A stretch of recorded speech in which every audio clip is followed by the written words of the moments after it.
Darryn Peterson, Flory Bidunga, and who? Who would make that dynamic trio for KU? Who is their third best player? Does it matter? And who would it best be for Kansas to be the best team possible? We'll get into all that on today's episode of Locked On Jayhawks.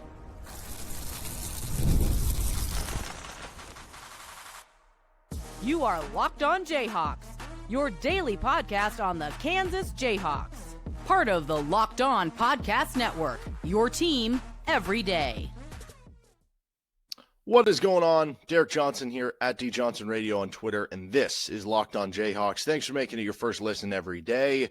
Thank you to the everydayers catching all of our episodes anywhere you get your podcast or on our YouTube page where you can like and subscribe to the show. And on today's edition of LOJ, we're going to be breaking down a little KU basketball. Who's the third best player on this Kansas basketball team? And, does it matter? Or who would be the most impactful for that to be the case too? So we're getting all that on today's episode of the show. Let's start with getting into the candidates. Then we'll get into who my pick is and who's kind of the most impactful there. So I think first of all, we have to say it's obvious, like to me, Darryn Peterson, best player on the team. Feels like that's going to kind of be the expectation there, right?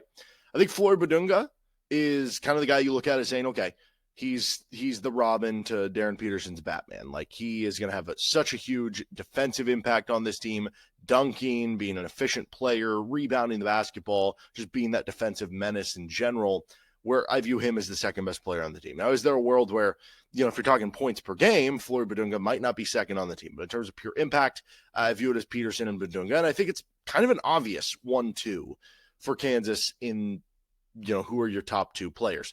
From there, I think there is a real debate, argument about who could possibly be that third player. And what is the importance of this? Well, I mean, if we go back and look at some of the best teams that Bill Self has had, I guess the quick exercise would be, is this something that is super distinguishable? And, okay, let's go back to the 2023 team. That team got a 1 seed. Obviously, they lose in the second round, but no Bill Self in the tournament. I think that team's best player was Jalen Wilson. You could have made an argument who was the second and third best player on that team. I think the argument would have been Grady Dick or Kevin McCullough, who was second, who was third. If we go back to the 2022 team, the national championship team, you would say Ochai Agbaji was the team's best player. Christian Brown was probably the second best player. Who would you say is the third best player on the team? They certainly ran a lot through David McCormick. Could you argue Jalen Wilson? You could, I don't think you'd say over the course of the season it was Remy Martin, but certainly there were moments in time where Remy became the third most important piece for KU. So you would have those conversations. If we go back to like the 2020 team with Udoka Azubuike and Devon Dotson, like those are clearly your top two players. Who was your third best player on that team? Was it Ochai Agbaji? Was it Marcus Garrett? I think those would probably be the top two options. Then if we go back to the 2018 team, like Devontae Graham, the best player on the team. Probably, I don't know. Would you argue Svi or Doak is the second best player on that team? And maybe the other would be the third. You go back and there's other ones we could do. Like if we do the 2008 team, like, okay, you have Brandon Rush and Darrell Arthur and Mario Chalmers. And like that team was just so loaded. You can really pick in a lot of different orders who was the best and who was the fourth best and stuff.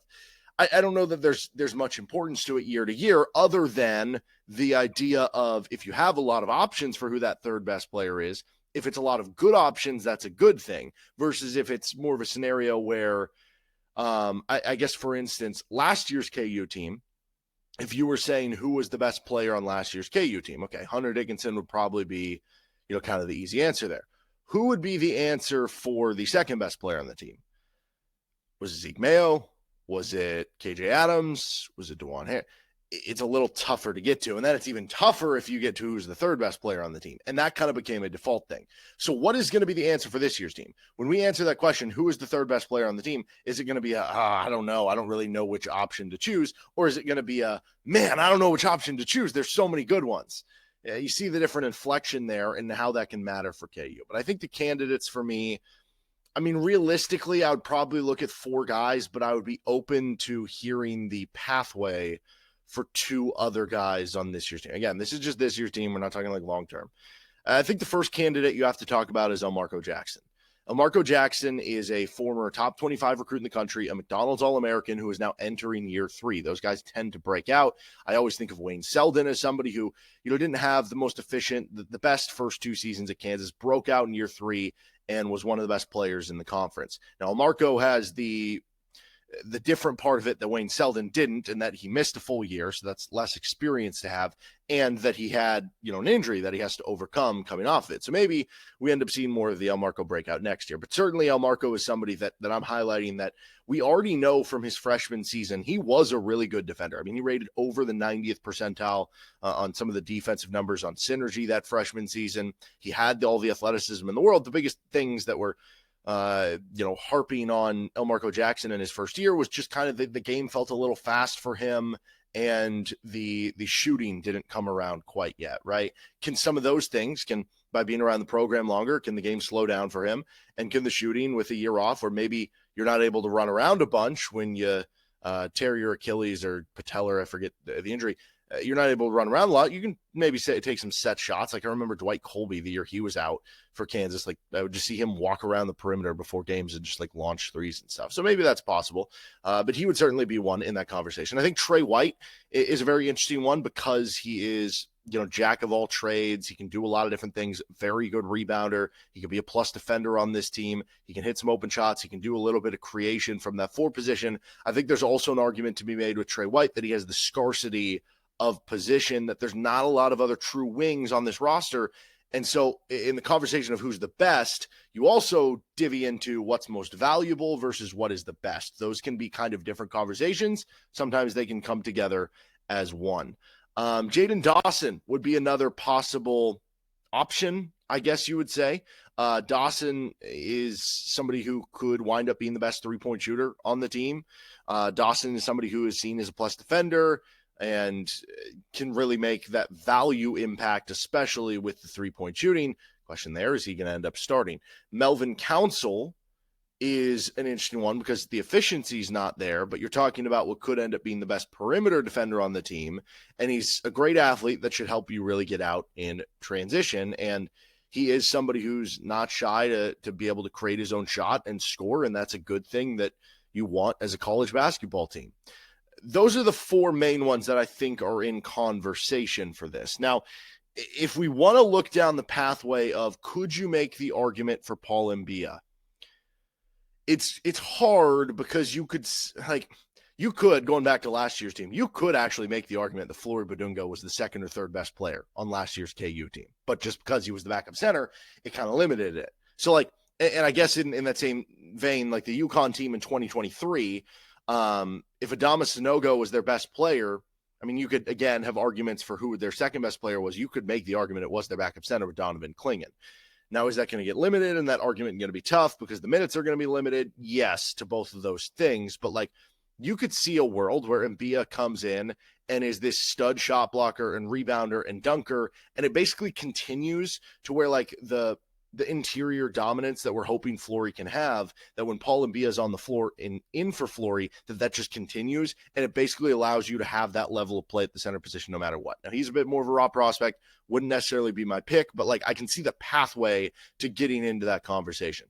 And then the last guy who I can mention, just for, again, this wouldn't really be my pick, because I think right now, the way that I view it is okay, this guy's in contention to be, your eighth man type of thing. And maybe he can move his way up, but it's Cole Rosario. There is a pathway, again, to where Rosario has that Furphy-like appeal to Kansas, where he comes in, he's a good role player, he does his job, and then all of a sudden, come January, he finds his way in the starting lineup, and he is a big game changer for KU with his three-point shooting, with his athleticism, with his rebounding from the guard position.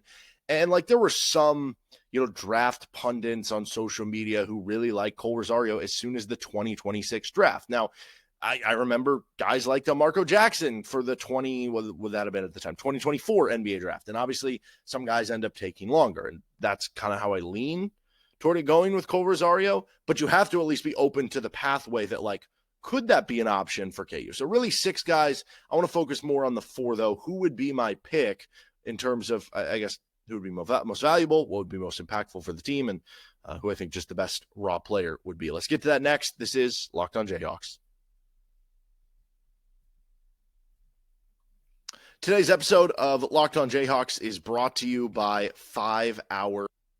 It is time to fuel up and turn it up with 5-Hour Energy Transfusion. It brings the bold grape, ginger, and lime flavor of your favorite golf drink, minus the alcohol, into a quick, energizing shot. Whether you're sinking birdies or just making memories with friends, this one's a hole-in-one for your energy game. Let's be honest. Some days you're on the course or off it. You just need that extra boost to stay sharp and to stay energized. And especially, with how hot it is, you're probably going out. Like, I like to golf in the morning because I already am going to be a sweaty mess at the end of it. Okay, well, I want to be golfing in the morning, but golfing in the morning means you're getting up early.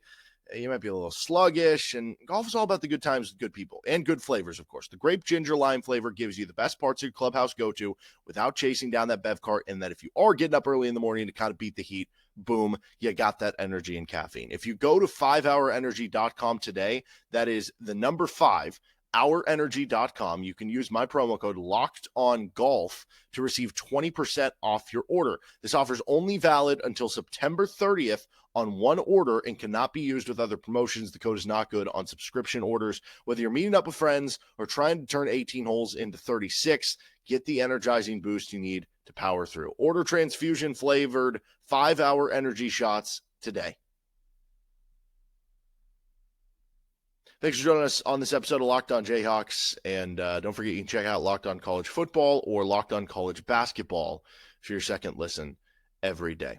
So the question again here, who is going to be KU's third best player on the team? And the real answer here, if I'm going to play a little, I'll give a decision. The real answer here, though, if I'm playing like the gray area instead of the black and white, is probably, it really is going to depend on both the time of the season and the specific game. Like, there's going to probably be games where maybe Melvin Council has 16, 18 points, or a game in there where maybe Elmarko Jackson turns it and has 14 points and, 3 assists and maybe a couple steals. Or there's going to be a game in there where Flory Bidunga gets in foul trouble and Paul Mbia comes on and saves the day and maybe has 6 points, 10 rebounds, and 3 blocks. Or there could be a game where Cole Rosario comes in, or Jayden Dawson and hits 4 threes in a given game. So I really do think part of it, yes, it could be matchup, but part of it could just be who's the hot hand in that specific day. My pick, though, to start the actual season is actually going to be Melvin Council. And okay, I guess the first question of this, is that worrisome at all that a guy who was a starter at St. Bonaventure and Wagner the last 2 years would be your third best player?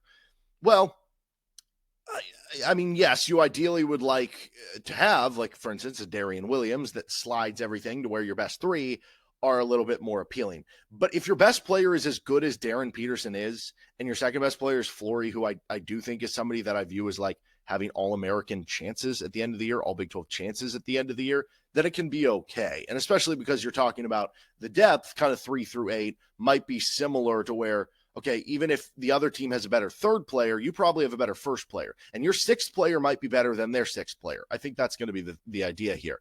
But still, I view it as Council. And part of it, too, is a little bit of coach usage or coach like. Now, I guess there is the outcome where with the Bill Self health stuff that's kind of been going on, what if Bill Self can't coach some games? Or what if you do have Curtis Townsend or Jock Vaughn filling in as kind of interim coach? And if that were to be the situation, does Melvin Council, being the ultimate Bill Self guy, which is kind of how it seems like it is, does that go away if Bill Self's not, coaching a specific game? I don't know. But I do think it's Melvin Council at the beginning of the year. And I think there's a couple reasons. Again, going into the value aspect, where it's not just about who's the best player from a raw perspective. If we're just talking who the best players from a raw perspective, that might be a different answer, right? Maybe that is Mbia. Maybe that is Tre White. But I do go with Council because I think the importance of having somebody, right? I mean, if you haven't seen it, Council is somebody, he has the saying, if you ain't a dog, you dog food. And he is somebody who gets up in the grill people. He talks trash in practice. He plays guys. He pushes them, but it seems to be in a friendly, fun way. And then he gets along with them off the court, right? But that type of player, I don't think you can have 5 of those players, because then you just get a bunch of players bashing heads. But having one of those guys that can stir the drink, having one of those guys that can kind of be the rudder for the boat, that can kind of steer the boat. Maybe the better word is the engine. I don't know. Because it raises the bar for everybody else. It adds a level of competitiveness for everybody else. And I do think that is incredibly valuable. But I also think he's valuable on the court. Having another ball handler, that's valuable. Having what, for my money, I think coming into the season, my expectation is Melvin Council is going to be the best perimeter defender on this team. Now, maybe it ends up being Elmarko Jackson because he's a good one too. Maybe it ends up being, Jayden Dawson. Maybe it ends up being the switchability of having a wing with Tre White. It could end up being any of those. Darryn Peterson is just an unbelievable competitor, so it could end up just being him, and he's the best at everything on the team.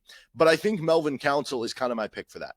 And I think that's going to keep him on the floor for long stretches of time. And that also makes you more valuable if you're on the floor for 35 minutes as opposed to if you're on the floor for 16 minutes. Yes, the three-point shooting is a question, but I don't see a lot of obvious answers on this KU team as being like, oh, you're going to be a 40% three-point shooter. And so I think it plays into the dog-like mentality to where I think he'll be a good rebounder for guard. I think he'll push transition play. I think he'll just be a tone setter for this team, that he is my pick right now for that specific answer. Now, by the end of the season, maybe it is a Dawson. Maybe it is a Cole Rosario. Maybe one of those two guys with their three-point shooting adds so much value there that they get inserted into the starting lineup or they are playing big minutes, that would be the case. I will say my honorable mention pick, my next one up on that, if I wasn't picking Council, would probably be Tre White. And there was an element of me that wanted to pick Tre White because, again, the position scarcity, you don't have a lot of, kind of true wings on this roster. Like Samis Calderon is a true wing, but is he going to be a part of the rotation or not? He might, but he might not. And if he is, it could be 10 minutes a game, right? And then it's like, okay, Corbin Allen is your other true wing on the roster. And he's more of a developmental player that, I think if you see him on the floor this year, it's probably, in garbage time. So you go throughout, and the scarcity of not having a ton of true wings, that makes Tre White very important to this team. I think Tre White is going to be, outside of the centers, is going to be the best rebounder on this team of non-centers for KU. I mean, as much as, I don't view Tre White as like a knockdown shooter, somebody who can make an open shot. The 32%, like that's higher than Council. That's higher than Jackson had in his most recent season of play. So that does matter there. And having a four-man who can be kind of a Swiss Army knife and give you a matchup problem for other teams, that's very valuable too. So I think Council would be my pick for number 3, but Tre White would be super close in that conversation as well. But honestly, like going back to it, again, the real answer probably depends on the time of season. Maybe later in the year, it's a specific guy. Probably depends on the specific game. Maybe there's a specific matchup or a type of team you're going up against that this guy plays better against, or is a better matchup nightmare for that other team. And maybe it's just based on who has the hot hand on that specific game. So I guess summarize, there isn't really an answer right now, and maybe there won't be by the end of the season. But maybe it also doesn't matter if all those players are kind of congealed together 3 through 6 or 3 through 8, where it's like, again, we go back to last year's example where it's like, I don't know who the third or I don't know who the fourth best player on last year's team was, but it was more kind of out of default versus if you go to the 2022 team and say, man, I don't know who the third best player was. On this game, it might have been Remy Martin, but on this game, it was David McCormick, but on this game, it was Jalen Wilson. That's a much better problem to have, and that's hopefully what the answer is for Bill Self and the coaching staff on this year's team. Now, I do want to break down the impact on who it would be for KU, meaning if X player ends up becoming the third best player on KU, what would that mean for Kansas as a team? And maybe who would be the best player to pick for that if you guaranteed this player would have that good of a season for making KU the best team possible. Thanks for joining us on this episode of Locked On Jayhawks. Don't forget you can check out Locked On College Football or Locked On College Basketball for your second listen every day. Don't forget as well, on yesterday's show, we had Phil Steele on the show previewing the KU football team and season and the Big 12 and college football nationally. So check that episode out with Phil Steele, and thank you to the Everydayers who already did that, right? Go watch it again. Okay, who would be the most impactful, for KU to be the third best player? Meaning that, okay, I guess theoretically I could say if Corbin Allen winds up being KU's third best player, that would be great because that would be found money, and that would mean you have yet another good piece on this basketball team. You could also make the argument that probably means that some of the other players didn't perform up to snuff, since Corbin Allen is more of like a long-term addition that you made to your team. So I think you have to kind of factor in multiple things. I think you could make the argument that, going back to the wing scarcity, that Tre White would be the answer. It would be huge for KU if Tre White was just a lockdown stud that you felt like, okay, we can give him 28, 30, 32, 34 minutes in a given game and feel like he's going to play solid defense. He's going to be a great rebounder. He's going to do some creation for us. He's going to hit some open threes. We have no worries about Tre White. He's just a solid player all around. And to have that for KU, to allow them to play how they want to play lineup-wise and at a position they don't have a ton of others, that might be the most impactful on the team. Then again, you could make that argument because of the ceiling, the potential of a player like Paul Mbia, the ceiling, the potential of a player like Cole Rosario. Would it be most impactful if they were the third, And then you have the argument of, if Jayden Dawson's the third best, again, that three-point shooting gets on the court even more because he's your third best player. Could you say Elmarko Jackson? Because that would mean that he's breaking out, and that just strengthens your depth, that strengthens your guard play, and that also strengthens the ability of, your future roster build, right? When we fast forward to the 2026 summer, where we're headed into the 26-27 season, if Elmarko winds up being the third best player on this year's team, then that means you're going to view Elmarko as being the best player coming into that season. And that would be a nice luxury to have, assuming somebody comes back. I guess nowadays you never know. Is somebody going to go pro? Is somebody going to transfer? And so on. But I would kind of view that to be the case, that would be the case for Elmarko Jackson. I do think if I was picking, like if you told me somebody on KU is going to, not from a level of default, somebody is going to earn being the third best player on the team because of how well they played, not about other players performing poorly, because of how well that player played, I probably would take Cole Rosario or Jayden Dawson, just because I would want the good 3-point, right? If you demonstrate that you were the third best player on the team, that means you're going to get heavy minutes, obviously. And if you're going to get heavy minutes, wouldn't it be helpful and impactful for KU if we view one of the weaknesses or one of the non-strengths on this year's team to be 3-point shooting? Wouldn't it be impactful for somebody to be one of your best players who can also shoot the 3-ball well, so that you have a 3-point shooter out there for large minutes at a time? So that would probably be my pick, but Tre White would also be up there in the honorable mention for that one too, just because of wing scarcity and because I think he can have an impact in a lot of different ways for this KU basketball team. All right, that'll do it for this episode of Locked On Jayhawks. You can find our show anywhere you get your podcast, including on our YouTube page, where you can like and subscribe to the show. And don't forget to check out, again, that Phil Steele episode from yesterday. Tomorrow we're going to do another rotation and minutes projection post the Ginyu Ngala edition for KU. So make sure to subscribe to the show anywhere you get your podcast, and actually on our YouTube page. See you next time on Locked On Jayhawks.